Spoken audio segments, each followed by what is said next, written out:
Hi guys, this week I'm going to be introducing Paul to what shadowfoam's all about really, the roots of shadowfoam, which is organising hand tools. You've been here for a couple of weeks now, Paul, and we've done a few interesting videos with the Star Wars cosplay, which was crazy. We've also done a challenge. Is that not all you do?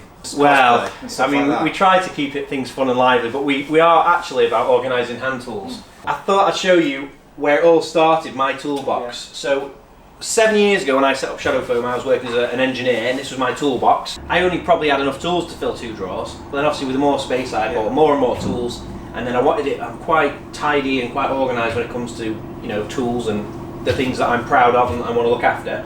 So I wanted them all in foam, because without foam, when you open the drawer, everything bounces around, and I couldn't find anything at the time. Wasn't anything available in the UK, and then I started the process of developing shadowfoam, and then over the years I kind of bought more and more tools, and I organised. Most of these drawers are all organised, fully shadowfoamed and colour coordinated also. Got a few little items that I've been using doing different jobs, so I'll have to find those, but at least I know they're missing. But I never quite finished it. I've got this drawer, which was just a bit of a clutter. Yeah. And then this drawer we need to do, and I'm hoping I'm going to get you to recut this drawer here, and you can pick a colour and do that one in a colour. Cool. And then we'll do those. What's in this one? Oh, well, we don't. Yeah, we don't talk about that drawer. That one's doesn't really count as a drawer. It's the biggest one though. Yeah, well, we don't talk about that drawer. That is organised. That's very organised. Well, what we'll do is, if you stay to the end of the video, we'll show you what's in that drawer. These are sheets of shadowfoam original. We have got easy peel now. This is the easy peel product, and you've got the colour on the top. You can also have the colour on the base. Now, I did this whole box in shadowfoam original, the first stuff we've done, which is slightly softer. So for this video, we're going to do the rest of the box in shadowfoam original, and then in the future we'll do a future project together, and I'll show you how the easy peel works. There are kind of clues in the name with this anyway. Yeah. You just cut and peel. So, but with shadowfoam original, you can go on the website. You can order standard sheets of either of these colours. These are a custom size. Yeah. And you can buy them custom size from the website. Yeah, if you buy them, you plug in any dimensions on the online calculator. So you can put in, this is 630 by 540 by 50mm depth. Select your colour, and it's 3 to 5 working days, and we'll ship them out to you. In whatever custom size you want. Yeah, whatever you want, yeah. Cool. But you can also standard sizes as well that you can buy. Yeah, standard sizes are available on Amazon, and they're on our website for next day shipping. They're 1.2 metres by 550, and they're very easy to slip down. I'll just show you some of the items you get. So, if every order on the website, you get a free basic cutting pack. Yeah. So, any order under £50, you get this little basic cutting pack, and in there you get a scalpel, 5 blades, you get a shadowfoam branded sticker, and you get instructions. If you spend over £50, you get a cutting kit, which is the exact same items that's in the basic cutting pack, but you also get anti-cut gloves, and you also get flexible rubber repair glue. So if you make a mistake, you can glue it back together, and it's a specialist glue in that a normal super glue changes the consistency of the foam, so then you can glue it, but you can never recut it and use the foam again. The rubber glue repairs it in a way that you can then go again and cut another tool. So for someone like me that's quite new, that might come in handy. Yeah, it's a good tool. Probably. And then if your order's higher again, and you spend over £150, we include this aluminium 1 metre straight edge, which is ideal for trimming down those standard sheets. But in general, to just sort of cut this in half, say, what would be the best way to get a nice clean edge on? Yeah, use the ruler that we supply. You can buy these separately. Yeah. Like I say, they're free with orders as well, over 150. You just lay it out where you want it. Use the knife that comes supplied in the kit, and just cut all the way through. Probably a few times until you're through. Yeah, easy. So once you've got the shape like this, the exact shape of the drawer, that's where we're up to now, basically. So let's imagine you've just ordered that off the website. You've got your free cutting kit, so you can open that and have a look. The knife is enclosed within the box. Yeah. Unfortunately. You need a knife. Yeah. But there you go. I'll take that back. Send the punch. So you've got anti-cut gloves. And now they are really good. We've actually did a load of tests on these before we included them in the kit, and they do withstand literally a brand new Stanley blade on it, and it doesn't cut Even through. on the back there? Yeah, on the whole thing. Really? Yeah, so not just where this bit is? No, the whole thing. It's the fibres that are the anti-cut. That just gives you more grip on the front. Yeah. And they're stylish too. Yeah, you wear them on the daily. And then this is obviously the rubber glue. You probably won't need it. Most people are gonna not need it. I'll purposefully need it. Right. If I'm making a mistake, it's on purpose, just so I can try this out. Okay, so I've got my knife as well. So you'll get a shadowfoam branded scalpel in your pack. Yeah. and then you get a pack. And we've tried other blades over the years, and no one is as good a quality as Swan Morton. These are Sheffield made blades. You get 5 blades in a pack, and all 5 are sharp. The problem with some cheaper blades that we've looked at in the past, you know, because we want to, you know, the best service. Also, we're giving these kits for free. Yeah. And you just don't get 5 sharp blades. Yeah. So these now, we only ever use Swan Morton blades. So these are the ones you get for free as well? So you get them in the free and the basic blade with it. Free basic pack. And we also sell them on our website for pretty much cost there. We sell them for cheaper than you'd get them from most suppliers, because we're conscious that you want to keep the blade sharp. You want to use, constantly be replacing the blade when it gets dull, because you're going to start tearing the foam otherwise. How long will one of these blades last cutting this foam? It varies. It can last, you can do a full dry liner with one blade if you're doing stuff like you're doing, which is plastic handles. With my draw, because I'm going to be running the blade along metal components, I'm going to be dulling the blade more. Changing it often is one of the keys to getting a really nice clean finish. And the blades are cheap enough to, you know, like I say, you get 5 for free in the pack. We sell a full box of 100 for around about 10-12 quid, and that'll last you. You know, you get loads of draws done with 100 blades. Also, you get a sticker, and you've got these instructions. So obviously, I'm going to walk you through the process, but this process is explained. Instructions on how to put the blades together. On the website, we have a full video actually showing exactly how to do it from Swan Morton, because we're not the experts. Cool. So on our website, on the FAQs, one of the videos there is how do you put the blade on. Because I have struggled with that a little bit. But when you're new to it, you get pliers, right, and then you're keeping your hands well away from the blade. Right. And then you can see the little slots down the side of the scalpel handle. Yeah. You're trying to aim those little slips of metal into those slots. So essentially, you basically put it through there. It's like a window wiper if you ever fit a window wiper. Yeah. And it just literally slots in there and it just clips down. When you get proficient at it, you do it by hand and you just do it in bang bang. It's just become second nature. You're doing it really quickly, and you're not, you know, I don't ever cut myself. But the way Swan Morton advise, and the way that we advise on our website with our video, is using pliers, because you just negate any chance of hurting yourself. And if you want to go belt and braces, use pliers and wear anti-cut gloves and a face shield. I did it. There you go, legend. So now you've done one, now it's easy. So the first thing to do when you come into a draw liner is, with you've already got your layout pretty much sorted, because you're going to be recutting that liner.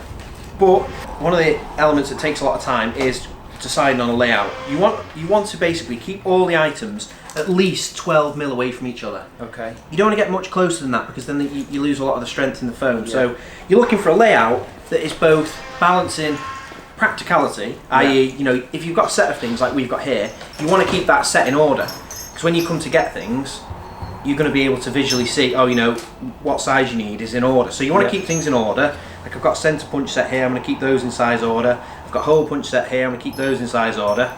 And we've got some chisels, and you know, we'll also group items together. And also you want to be looking for kind of similarities, like jigsaw basically. Like with these, they're quite an awkward shape, but if you put the two together like that, you can save on some space. So that's the first job really, is to spend some time working out the most efficient layout, ways you can kind of squeeze as much in. Take these out and lay them all on here.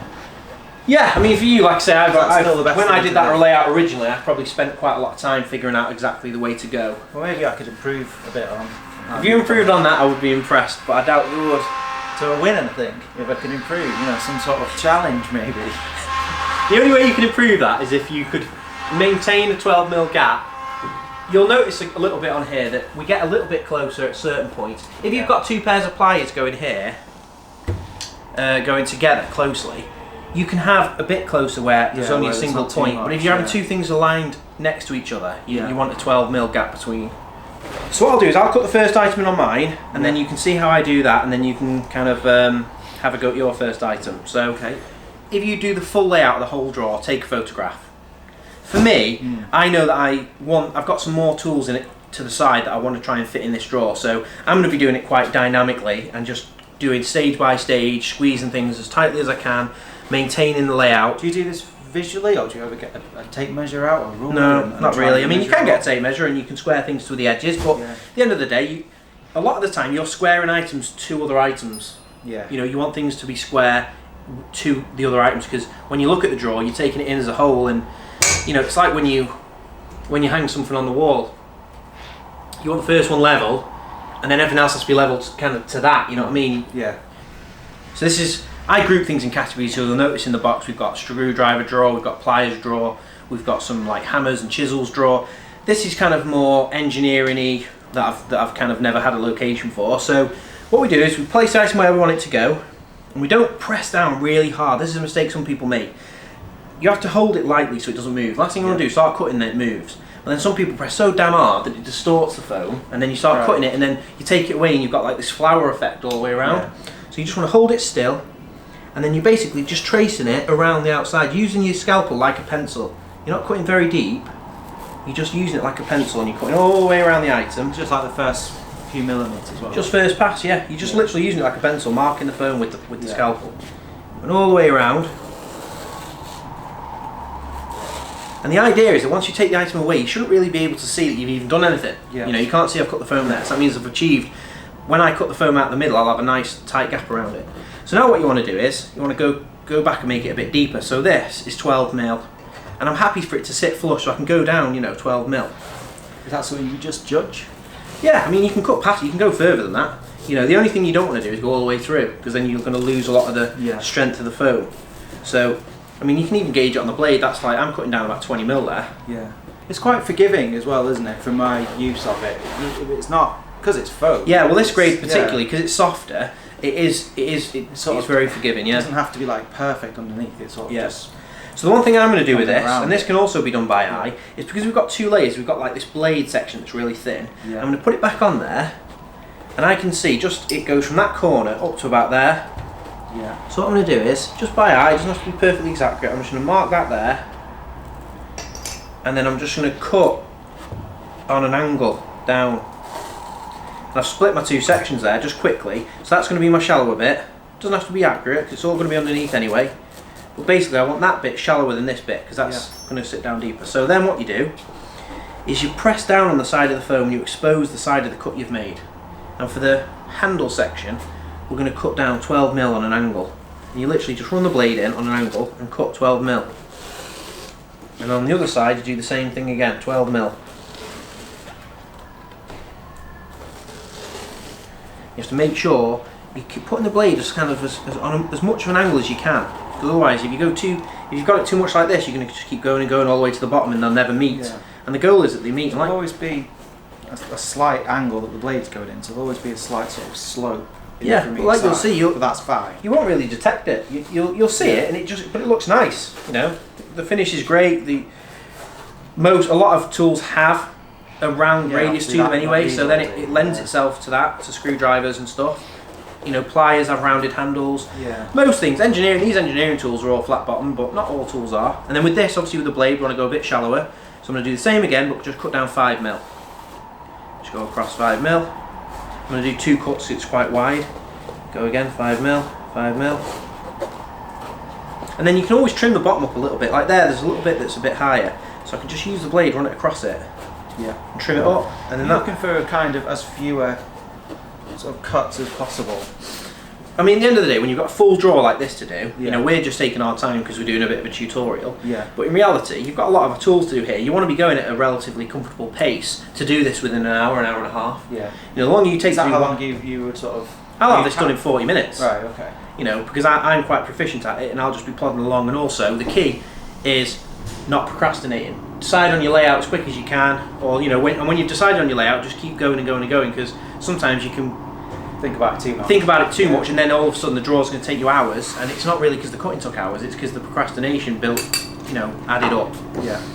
I'm going to lay this one out then, I'll just make a start. Well, I wouldn't actually, because if you lay it all out, then you've got more stuff to move around. What I would do is I'd pick a starting point, and usually start on an edge or a corner. Yeah. And then, so I'd say a good one for you to start with is something simpler, is like that there. Okay. And then you know that needs to be bottom right, so you can actually move it like this, and then it's nice and close to you. Yeah. It's nice to where you're working, and then you do want to make sure the gaps are roughly the same, so you can fit everything in. So you want it about there. Okay.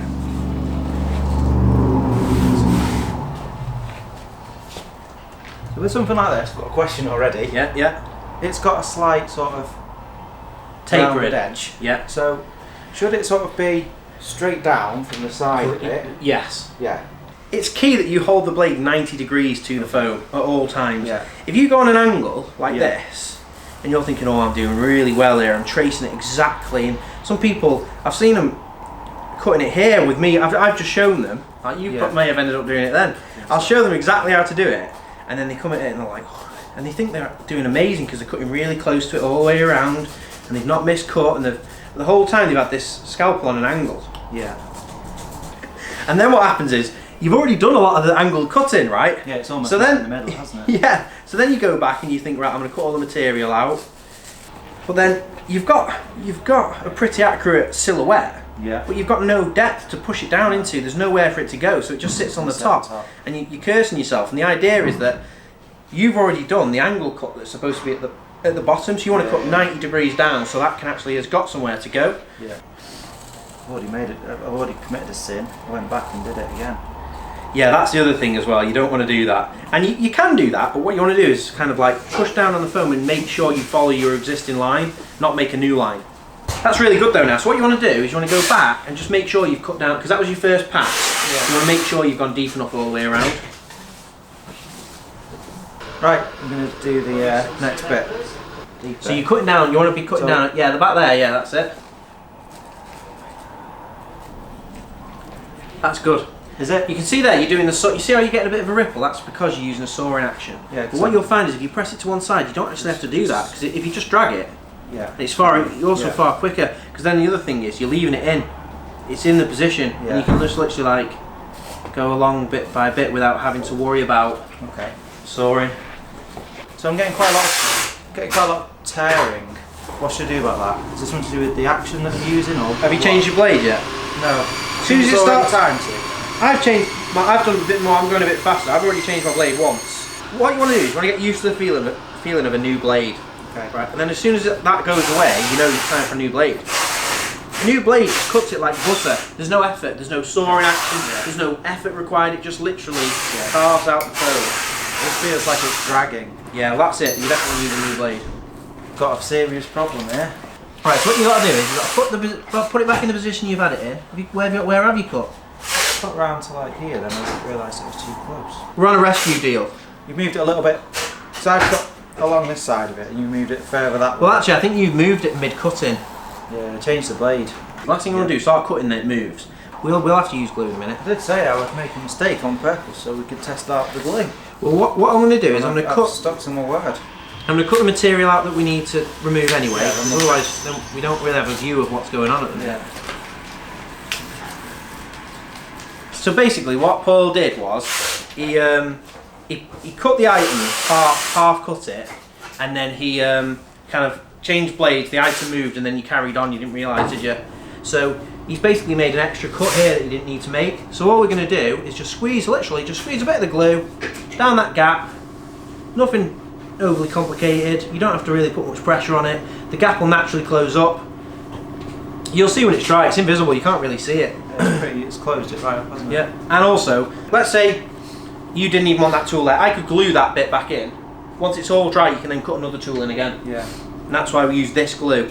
You know, a lot of glues, what they'll do is they cure harder than the foam. So you have a really hard glue line, and then the rest of the foam's soft. So it makes it really difficult to cut. But this maintains that flexible. That's why it is fantastic. No doubt about it. Can I put this in here already then? Doesn't matter. Yeah, that's good as well, because that'll hold the pressure on there. Yeah. Yeah, when you put that in the line completely, there's a tiny like. And look, we've got rid of the gap, and if you do move it out, like I've just half cut that, right? So now you're thinking, oh crap, where's it go? All you want to do is put it back on, and if you press down, you can see it's showing me. You know what I mean? I can press down, it's opening up that cut, and I can see where I've cut. And you also want to push down and follow the original line, so you're not creating an overlap. And there you go, you're away.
so that was a lot of cutting. How did you find your first proper go at cutting shadowfoam? Yeah, it was good. I think at first I was thinking about it too much. Yeah. And I was kind of thinking it's maybe harder than it is, but I just got much quicker because there's quite a lot to do. You kind of have to get a bit quicker. Yeah. But actually, you kind of do a better job when you do it quicker. So you're just doing it in more, like the less cuts. We started at about 2:30 and it's just gone 4:30 now-ish. So we're looking at about, with me teaching you and going a bit slow at first, 2 hours, and I've done one, you've done one. I think if I started again now, I'd probably do it in at least half an hour quicker. Yeah, if not, definitely. Yeah, and you've done a great job. So it looks really good. I'm really happy with it. At first, I thought it might not look as good as yours, but I mean, it probably isn't. Which one did you do? This one, yeah. It is very neat. Yeah. And I think on close inspection, you can see that like you have done a better job. But yeah, this is perfect. Look, I'd happily use this to demo the product. Yeah, it works. Like you don't have to be very good at it to do that. Do you know what I mean? It finishes the box off too, because that drawer was empty, obviously, and then that drawer was grey, so we had quite a few grey drawers. So now we've got a nice mix of colours, which I like. I mean, it's not everybody's taste, is it? We see most frequently people order the same colour for every drawer, but I quite like having a mixed selection because the tools vary in colour. The green really pops with that red. Yellow and the blue. This one though. Oh no, you've opened it now. Well, we did say if you stay tuned to the end of the video, we would show you the top drawer. This is the to keep everything else organised. I've always had that as the. So you've got like a secret. That's unorganised drawer. You're messy. No, you weren't supposed to see this. We're going to do another video on this box, and we're going to finish this drawer because I've got loads of spanners and sockets. This is the spanner and socket drawer basically. So we're going to put all of that in foam. We're thinking maybe a black foam, and then we've also got one last drawer to do, which is that bottom left drawer there, which is empty. But I've got all of the big gear. That's all of the big Stilson wrenches, the big spanner. We're going to put them in there. So that's so it's almost finished. Yeah. Cool. Right, that's it from us this week. Thanks for watching. Please subscribe to our channel and like this video. Yeah, and press the notification bell, and then you're going to know straight away as soon as we release our next video. And also, if you've got any ideas of what colour we should do the monitor drawer in, as we're going to call it, then please let us know in the comments. Great, thanks for watching. Cheers. What do you reckon of this layout then? Because I've moved it a little bit. You're joking. You moved me layout? Yeah. I can probably put up with that. That's everything. Yeah. Where's that supposed to go? It never went in here. To tweak it a little bit, feel like that. Just like that. You know what? It's better, isn't it? That is about the same